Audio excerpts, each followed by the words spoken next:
गुरुमुखो, आज का सत्संग बहुत ही लाभकारी है। सभी गुरुमुख ध्यान पूर्वक सुने और लाभ उठाएं। गुरुमुखो, एक बार श्री प्रभु जी ने अपने कार्यक्रम अनुसार श्री संत नगर में विराजमान हुए तो एक बार श्री प्रयाग धाम से गुरुमुख भक्तों की एक बस भी यहाँ पहुँच गई। 3-4 दिन सेवा और शिव दर्शन का सिलसिला चलता रहा। भक्तनियों की ओर खिलाने वाले बड़े लंगर का निर्माण हो चुका था। उस लंगर में रंग रोगन एवं चूना करना अभी बाकी था। अगले दिन रात्रि के श्री दर्शन के पश्चात श्री प्रभु जी ने फरमाया कि आज हम गुरुमुखों को एक विशेष सेवा का शुभ अवसर प्रदान करते हैं। बस में आई हुई सब भक्तनियाँ इस लंगर में चूना एवं रंग रोगन करें। भक्त एवं महात्मजन इसी के ऊपर बने हुए कमरों में चूना रोगन करने लगे। दूसरे दिन प्रातः वहाँ से महाप्रभु जी ने प्रस्थान भी करना था। तो उस समय यह प्रोग्राम था कि आप स्वयं ग्वालियर परमधाम के आश्रम में ठहरेंगे और गुरुमुखों की बस सीधा श्री आनंदपुर में जाएंगे। गुरुमुखों ने श्री आज्ञा शिरोधार्य कर यथासंभव साधन जुटाकर सेवा कार्य आरंभ किया। प्रातः 5 बजे लंगर में सेवा कार्य पूर्ण हो गया। सबके मन में यह आश्चर्य था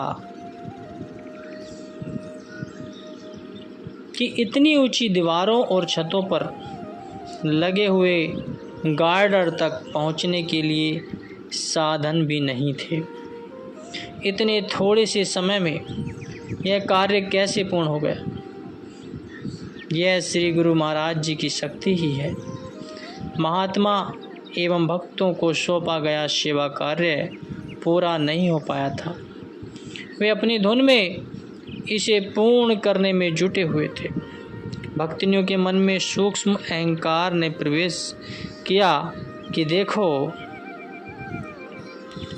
हमने सेवा कार्य में भक्तों को भी पीछे छोड़ दिया है।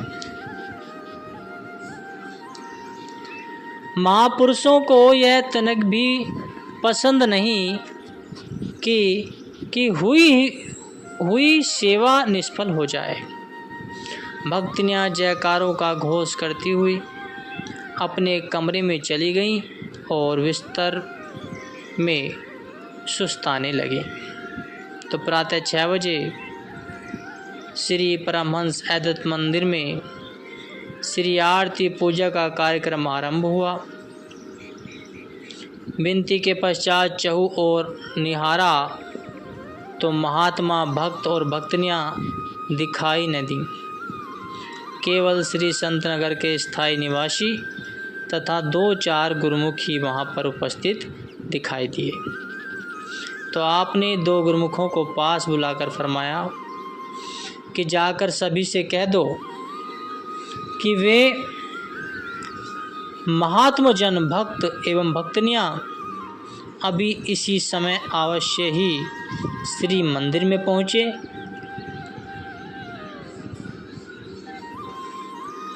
हम सबकी प्रतीक्षा में बैठे हैं। इधर महाप्रभु जी ने करुणा और दयालुता तथा सेवकों के प्रति अपनी सहानुभूति और प्रेम का एक अद्भुत दृश्य भी दिखा दिया। सबके लिए श्री मंदिर जी में नाश्ता मंगवाया।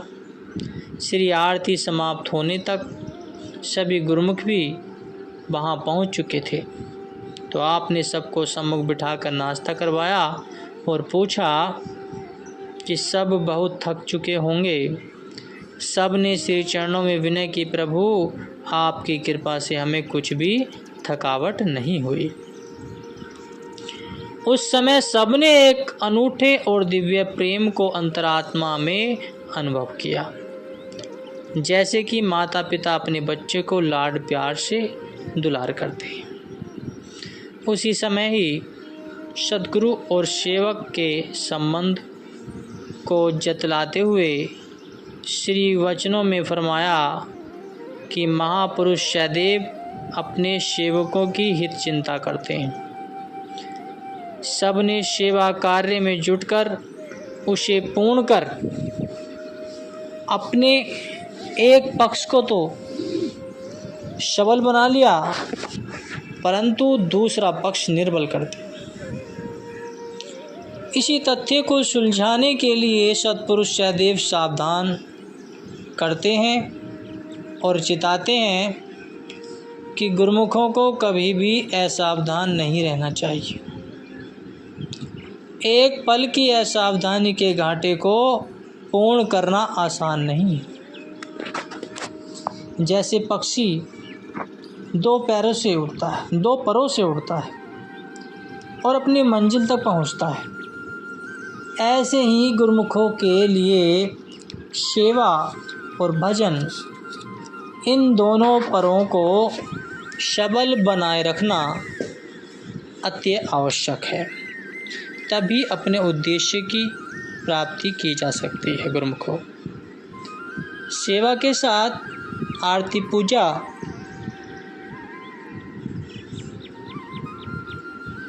और भजन सिमरन अति आवश्यक है। भक्ति पथ पर अग्रसर होते हुए गुरुमुखों को सदा सावधान एवं सतर्क रहने की जरूरत है। प्रमाद इसका महान शत्रु है। तनिक प्रमाद लाखों कोसों की दूरी में पटक देता है। इसलिए महापुरुषों के वचनों को हृदयगम करते हुए, आचरण करते हुए सदा स्मरण रखें, इसी में ही भलाई निहित है। सब गुरुमुखों ने श्री चरणों में दंडवत प्रणाम करते हुए विनय की कि प्रभु हमारे अवगुणों एवं त्रुटियों को न देखते हुए सदा हमें अपनी प्रसन्नता एवं कृपा के पात्र बनाए रखना। पुनः श्री मुख से फरमाया कि शीघ्र ही सब आकर तैयारी करो और हमारे संग ही परम धाम चलो।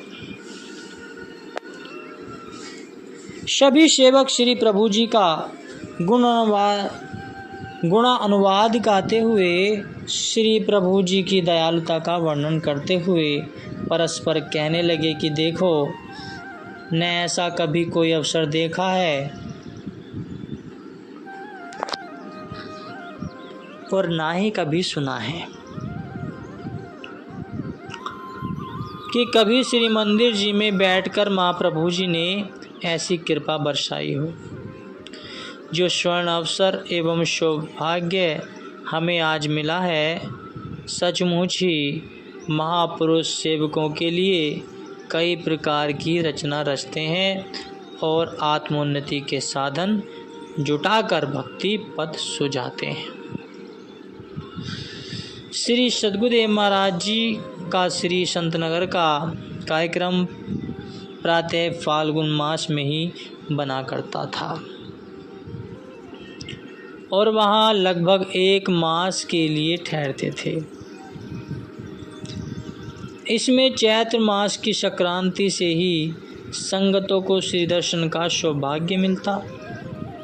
एक बार प्रबंधक महात्मा विचार दर्शनानंद जी तथा श्री आनंदपुर में आए हुए गुरुमुखों ने श्री चरणों में विनय की कि प्रभु, कुदरत ने हमें श्री दर्शन के लिए फाल्गुन मास की फांग का इतना बड़ा पर्व मनाने का सौभाग्य प्रदान किया है। आप यहाँ पर हमारी विनय स्वीकार करते हुए होली पर्व यहाँ मनाने की कृपा करें। तो प्रथम तो महाप्रभु जी तनिक आंखें मूंद कर मौन हो गए। और पुनः फरमाया कि ठीक है, इसके लिए विशेष अवसर देकर इस अभिलाषा को पूर्ण किया जाएगा। प्रेमी गुरुमुख भी हार्दिक प्रसन्नता को प्रकट करते हुए एक दूसरे से प्रभु कृपा की महिमा का वर्णन करने लगे। दूसरे ही दिन काफ़ी मात्रा में चुकंदर उबलवाकर पानी समेत उन्हें अंदर मंगवाया। उन्हीं दिनों श्री संत नगर के बाग बगीचों में बेर और संतरे भी खूब होते हैं। आपने श्री संत नगर के स्थायी निवासियों एवं श्री आनंदपुर से साथ आए गुरुमुखों को विशेष